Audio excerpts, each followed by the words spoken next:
Hello dears, ഇന്നത്തെ നമ്മുടെ video വളരെ ക്വിക്കായിട്ട് റെഡിയാക്കാൻ പറ്റിയ ഒരു വെറൈറ്റി അച്ചാറും പിന്നെ ഇന്നത്തെ ഉച്ചയൂണിൻ്റെ കറികളുമാണ്. അപ്പോൾ ആദ്യം നമുക്ക് അച്ചാർ റെഡിയാക്കാം, പിന്നെ നമ്മുടെ ഉച്ചയൂണിന് എന്തൊക്കെയുണ്ടെന്ന് കാണാം. വായോ. അച്ചാർ ഇടാനായിട്ട് നമ്മൾ കിവിയാണ് എടുത്തിരിക്കുന്നത്. അപ്പോൾ അധികം പാകമാകാത്ത 5-6 കിവി എടുത്തിട്ടുണ്ട്. ഇതൊരു 2-3 ദിവസം വെക്കുവാണെങ്കിൽ നമുക്ക് പഴുത്ത് കിട്ടും. ഫസ്റ്റ് തന്നെ ഇതിൻ്റെ പുറത്തെ തൊലിയൊക്കെ ഒന്ന് പീൽ ചെയ്ത് കളഞ്ഞിട്ട് നമ്മൾ മാങ്ങയൊക്കെ അച്ചാറിന് കട്ട് ചെയ്തെടുക്കുന്ന പോലെ ചെറുതായിട്ട് നമുക്ക് കട്ട് ചെയ്തെടുക്കാം. എന്നിട്ട് അതിലേക്ക് കുറച്ച് ഉപ്പൂടെ ചേർത്ത് ഇതെല്ലാം കൂടി നന്നായിട്ട് മിക്സ് ചെയ്തിട്ട് നമുക്കിതൊന്ന് കുറച്ച് നേരം വെച്ചേക്കാം. ആ ഒരു ടൈമിൽ നമുക്ക് ഇതിലേക്ക് വേണ്ട ബാക്കിയുള്ള ഗ്രേവിയൊക്കെ റെഡിയാക്കിയെടുക്കാം.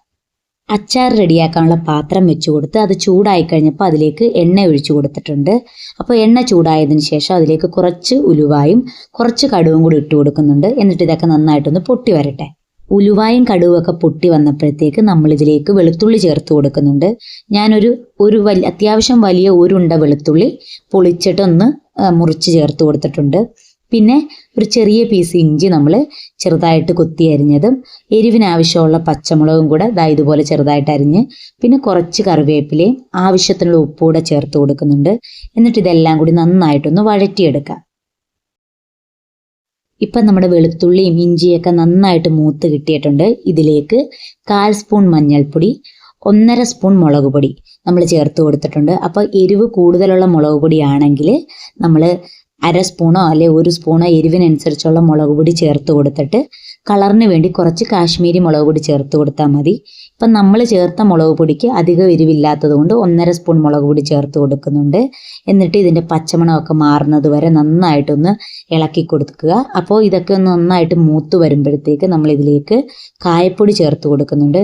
അപ്പോൾ കുറച്ച് കായപ്പൊടിയും കൂടെ ചേർത്ത് കൊടുക്കുക. ഇനി ഇതിലേക്ക് വിനെഗർ ഒഴിച്ചു കൊടുക്കുക. അപ്പോൾ വിനെഗറും കൂടെ ഒഴിച്ചു കൊടുത്ത് നന്നായിട്ടൊന്ന് യോജിപ്പിച്ചെടുക്കുക. എന്നിട്ട് ഇതൊക്കെ ഒന്ന് നന്നായിട്ടൊന്ന് തിളച്ച് ചെറുതായിട്ടൊന്ന് ഇത് കുറുകി വരും. ആ ഒരു ടൈമിലേക്ക് ഇതിലേക്ക് നമ്മൾ നേരത്തെ അരിഞ്ഞു വെച്ചിട്ട് ഉപ്പൊക്കെ ചേർത്ത് വെച്ചിട്ടുള്ള നമ്മുടെ കിവി ചേർത്ത് കൊടുക്കുക. അപ്പോൾ ഉപ്പിന് നോക്കിയതിന് ശേഷം മാത്രം ചേർത്ത് കൊടുത്താൽ മതി. കാരണം ഓൾറെഡി കിവിക്കകത്ത് നമ്മൾ അരിഞ്ഞു വെച്ചപ്പോൾ ഉപ്പ് ചേർത്തിട്ടുണ്ട്. പിന്നെ ഓൾറെഡി നമ്മൾ വെളുത്തുള്ളിയൊക്കെ ചേർത്തപ്പോഴും ഉപ്പ് ചേർത്തിട്ടുണ്ട്. ഇനി നോക്കിയതിന് ശേഷം മാത്രം ഉപ്പ് ചേർത്ത് കൊടുത്താൽ മതി. അപ്പോൾ കിവി ചേർത്തതിന് ശേഷം നമുക്ക് ഫ്ലെയിം ഓഫ് ചെയ്യാം. കാരണം ഇതൊട്ടും തന്നെ വേകേണ്ട ആവശ്യമില്ല, ഇതിനൊട്ടും തന്നെ വേവുമില്ല.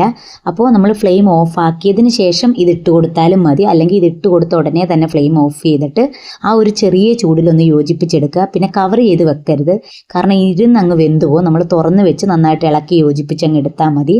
അപ്പോൾ വളരെ ടേസ്റ്റി ആയിട്ടുള്ള കിവി അച്ചാർ ഇവിടെ റെഡിയാണ്. അപ്പോൾ ഇനി നമുക്ക് ഇതും കൂട്ടി ലഞ്ച് കഴിക്കാം. അപ്പോൾ ഇന്നത്തെ ഉച്ചയൂണ് എന്തൊക്കെയാണെന്ന് കാണാൻ വായോ. അപ്പോൾ നമ്മൾ കുത്തരി ചോറെടുത്തിട്ടുണ്ട്. അതിൻ്റെ സൈഡിലേക്ക് നമ്മുടെ ഇപ്പം റെഡിയാക്കി നല്ല അടിപൊളി കിവി അച്ചാർ വെച്ച് കൊടുക്കുന്നുണ്ട്.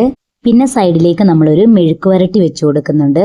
ഇത് നമ്മുടെ നീളം പയർ, വള്ളിപ്പയർ എന്നൊക്കെ പറയുന്ന ആ ഒരു പയറാണ്. അപ്പോൾ ആ മെഴുക്ക് വരട്ടിയും സൈഡിലേക്ക് വെച്ച് കൊടുത്ത് പിന്നെ ചോറിൻ്റെ നടുക്കോട്ട് നല്ല മുളകിട്ട് വെച്ച ഒരു മീൻകറി ഒഴിച്ചു കൊടുക്കുന്നുണ്ട്. അപ്പോൾ ഇന്നത്തെ ലഞ്ച് നമുക്ക് ഇത്രയേ ഉള്ളൂ. അപ്പോൾ പുതിയൊരു വീഡിയോ ആയിട്ട് വീണ്ടും കാണാം.